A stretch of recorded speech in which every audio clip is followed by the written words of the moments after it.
बिस्मिल्लाहिर्रहमानिर्रहीम। दोस्तों अस्सलाम वालेकुम। दोस्तों 26 ਦਸੰਬਰ 2024 ਸਾਡੇ ਭਾਈ ਅਰਸ਼ਦ ਸਾਹਿਬ ਦੁਨੀਆ ਤੋਂ ਰੁਖਸਤ ਹੋ ਗਏ। ਉਹਨਾਂ ਦੇ ਇਸ ਸਾਲੇ ਸਵਾਬ ਵਾਸਤੇ ਜਦੋਂ ਅਸੀਂ ਆਪਣੇ ਘਰ, ਜਿਹਨੂੰ ਅਸੀਂ ਪੰਜਾਬੀ 'ਚ ਫੂੜੀ ਆਉਂਦੇ ਹਾਂ, ਫੂੜੀ 'ਤੇ ਬੈਠੇ ਤੇ ਫਿਰ ਪਤਾ ਚੱਲਿਆ ਕਿ ਉਹ ਕਿੱਡੇ ਕੁ ਵੱਡੇ ਇਨਸਾਨ ਸਨ ਔਰ ਕਿੰਨੇ ਕੁ ਉਹ ਦੁਨੀਆ ਦੇ ਉੱਤੇ ਮਾੜੇ ਲੋਕਾਂ ਵਾਸਤੇ, ਗਰੀਬਾਂ ਵਾਸਤੇ ਕੰਮ ਕਰਦੇ ਰਹੇ।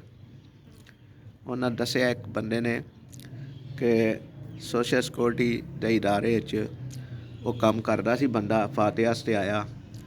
ਉਹਦੇ ਨਾਲ ਉਹਨਾਂ ਦਾ ਤਲਕ ਸੀ ਕਿਉਂਕਿ ਆਉਂਦੇ ਜਾਂਦੇ ਰਹਿੰਦੇ ਸਨ।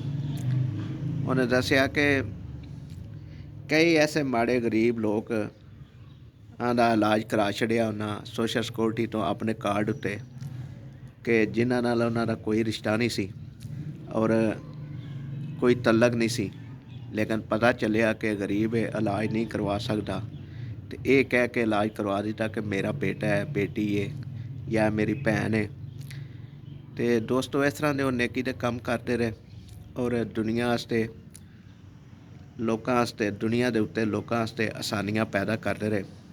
ਤੁਹਾਡੇ ਅੱਗੇ ਗੁਜ਼ਾਰਿਸ਼ ਹੈ ਜਿਹੜੇ ਲੋਕ ਇਹ ਵੀਡੀਓ ਦੇਖ ਰਹੇ ਨੇ ਕਿ ਉਹਨਾਂ ਵਾਸਤੇ ਕੁਛ ਅੱਛੇ ਜੁਮਲੇ, ਕੁਛ ਅੱਛੇ ਅਲਫਾਜ਼ ਬੋਲ ਦਿਆ ਜੇ ਤਾਂ ਕਿ ਉਹਨਾਂ ਦੀਆਂ ਆਖਰਤ ਦੀਆਂ ਮੰਜ਼ਲਾਂ ਆਸਾਨ ਕਰੇ ਅੱਲਾਹ ਤਾਲਾ ਔਰ ਜੰਨਤੁਲ ਫਿਰਦੌਸ ਵਿੱਚ ਉਹਨਾਂ ਨੂੰ ਆਲਾ ਮਕਾਮ ਅਤਾ ਫਰਮਾਏ।